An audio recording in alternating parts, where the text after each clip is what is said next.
नमस्कार शेतकरी मित्रांनो, माझं नाव विजय भारद्वाज. मी हरिष्टा ॲग्रोलाईफ प्रायव्हेट लिमिटेड कंपनीचा प्रतिनिधी, डिस्ट्रिक्ट इंचार्ज छत्रपती संभाजीनगर. या टेस्टिमोनियल छोट्याशा प्रोग्राममध्ये आपल्या सर्वांचं स्वागत करतो. नमस्ते. नमस्ते नमस्ते सर. आता आपण आपण जे आलो आहोत ना, आपण गंगापूर तालुक्यामध्ये ममदापूर या गावामध्ये आलो आहे. इथले प्रगतशील शेतकरी आहेत आलिमभाई.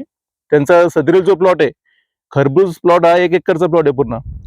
तर आलिमभाई, आपली सर्वात अगोदर जी भेट झाली होती, हो तुम्ही व्हॉट्सअप ग्रुपवरून आमचा नंबर घेतला होता, हो. तुम्ही आम्हाला कॉल केला होता. हो त्यावेळेस तुम्हाला टरबूजची लागवड करायची होती, बरोबर आहे का?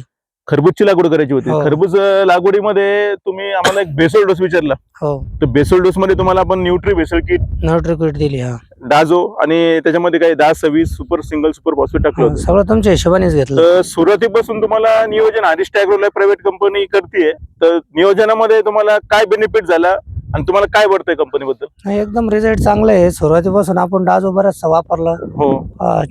500 मध्ये 5-6 फांडे वापरले आपण डाजोचे. किट वगैरे वापरली. सगळं तुमच्या हिशोबाने टेक्निकल केलं. सेटिंग बी चांगली झाली. मालाला ग्रीनिंग पण चांगली. आतापर्यंत शेवटपर्यंत प्लॉट 2 महिन्यात झाला. भुरी नाही, डावणी नाही, काहीच अटॅक नाही. केमिकल पण ज्यादा मारल्याने गेलं. केमिकल पण आपण जास्त वापरलेलं नाही. आपण वापरलं नाही. कीटकनाशकाच्या फक्त आपल्या 1 का 2च फवारण्या झालेल्या आणि असं कष्ट बी लय नाही वाटले का? लय कष्ट केले आपण. लय फवारण्या मारल्या, लय बरोबर आहे. वॉटर सोलर सोडलं, लय कष्ट केले. असे मिडियम कष्ट राहिले, एकदम हलक्या हाताने. मालाची साईज पण चांगली झाली. 1 किलोच्या साईज मध्ये चांगला माल आहे, एकदम फांडा.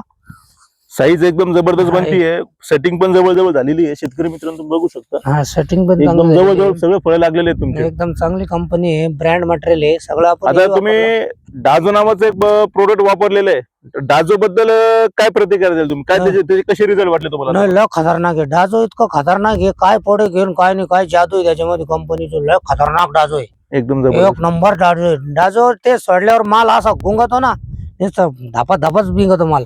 संध्याकाळी सोडलं का रात्री सकाळी अलगच दिसतो प्लॉट. म्हणजे डाझो तुम्ही आतापर्यंत तुमच्या प्लॉटला कमीत कमी 3 ते 4 किलो डाझो तुम्ही वापरलेला आहे सुरुवातीपासून. केलं ना. ते काय, ते डबा 1 डबा 2 डबे 3 डबे 4 डबे 5 डबे 6 डबे रिकोटो वापरलं, डाझो वापरलं, सगळंच मटेरियल. आणि तुम्ही सुरुवातीपासून या प्लॉट मध्ये जे हरिष्टाचे जे वॉटर सोल्युबल ग्रेड आहेत, ते सगळं स्पेशलिटी ग्रेड, बकेट मधले सगळे स्ट्रेस एलिमेंट्स वाले ग्रेड तुम्ही सगळे वापरलेले आतापर्यंत गेल्या ना माझ्यावाल्या 20 बकेट गेल्या. एवढ्या एकर भरला. 20 एक बकेट तुम्ही वापरलेले आहे. 20 काय बकेट. रिझल्ट वाटतो तुम्हाला वॉटर एकदम जबरदस्त. वॉटर सोडलं का बिंगत एकदम झटक्यावरच घेत ते. असं लोकल नाही, ते भुसकट नाही, चांगलं आहे. ब्रँड आहे, मस्त ब्रँड आहे.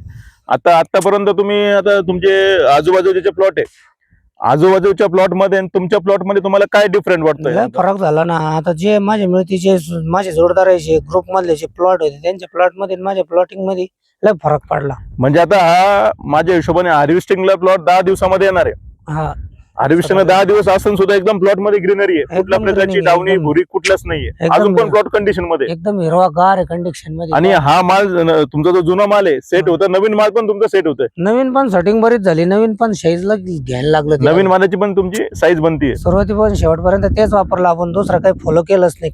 कंपल्सरी साहेबालाच फॉलो करत राहिलो आपण.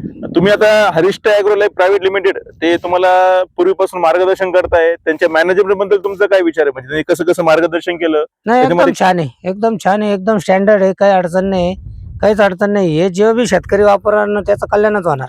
तुम्हाला कंपनीकडून पाणी व्यवस्थापन कसं केलं पाहिजे, कीड व्यवस्थापन कसं केलं सगळं पाहिजे, व्यवस्थित फवारण्याचे शेड्यूल कसं केलं, सगळ्या बाबींचा विचार करून तुम्हाला माहिती स्टेप बाय स्टेपच दिलं. सकाळी 10च्या आत फवारणी करायची. पाणी बी दिवसा द्यायचं, रात्री पाणी द्यायचं नाही.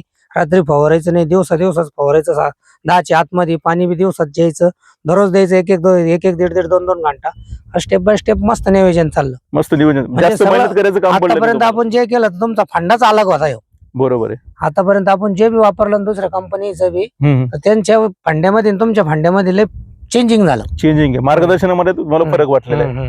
ठीक आहे साहेब, तुमच्या समाधानामध्येच आमचं समाधान आहे. धन्यवाद. धन्यवाद.